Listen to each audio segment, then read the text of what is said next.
So they went 829 plus 37544. What's the mistake here? Yeah, the columns are off. Yeah, so this 9 has got to line up with this 4. It's got to be over here.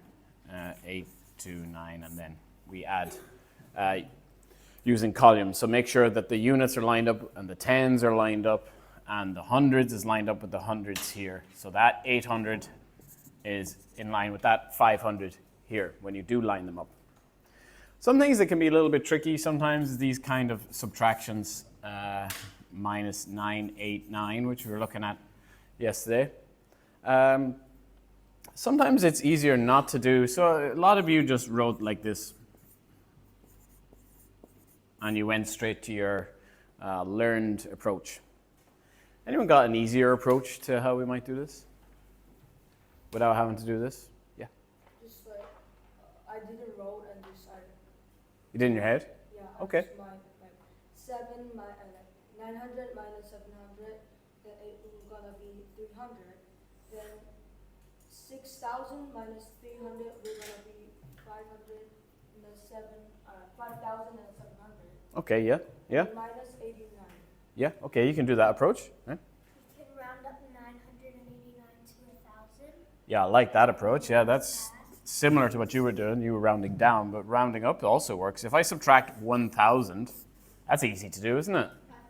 That's just 5,700. But what's the difference between these two numbers?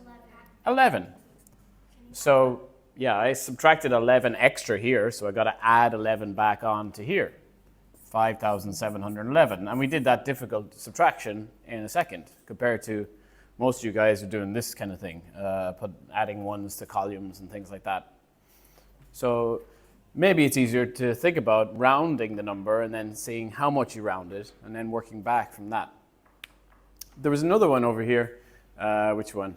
The 8 plus 15 plus 9 plus 12 plus 5 plus 21 plus 88 plus 92. So a kind of a tricky addition there. So what I saw in this one, and this was kind of, I think a few of you did this, is look for pairs that are easy to add together. I saw a few of you do this, such as 12 and 88. That's a nice addition to what? What's that? 100, yeah. So they make 100, so I make a running total here. 92 and 8, I see that as a pair, also add to 100. Well, 15 is easy to add to 5, isn't it? 20. Okay, so that's 20. And then what have I got? Oh, look, a 9 and a 21, that adds to 30. And adding these, I can do in a second, can't I? 250. So looking at alternate strategies to adding or subtraction could be a good idea. So even with the first or the second question here, 908 minus 567, a little bit trickier this one. Anyone got a strategy for this that I might be able to use? 908 minus 567.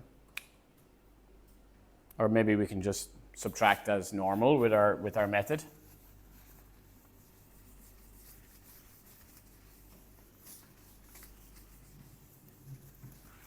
Minus 567. Well, if you want to just go to the method, that's okay. 908 minus 567. And I want to subtract these. I could just do my long subtraction method. 8 take away 7 is 1. 0 take away 6, what do I do here? Okay. Or you just think about what's 90 take away 56. What's 90 take away 56? How far away is 56 from 90? 34? Well, 4 to 6 makes the 10, and then, yeah, 34. So you can work in an addition way. 34 plus 56 makes the 90. So remember, the addition is always the reverse of subtraction. So you can always think about it that way. So maybe sometimes it's better not to remember just remember methods and think more logically about how numbers work. And multiplication, the opposite is division. Addition, the opposite is subtraction.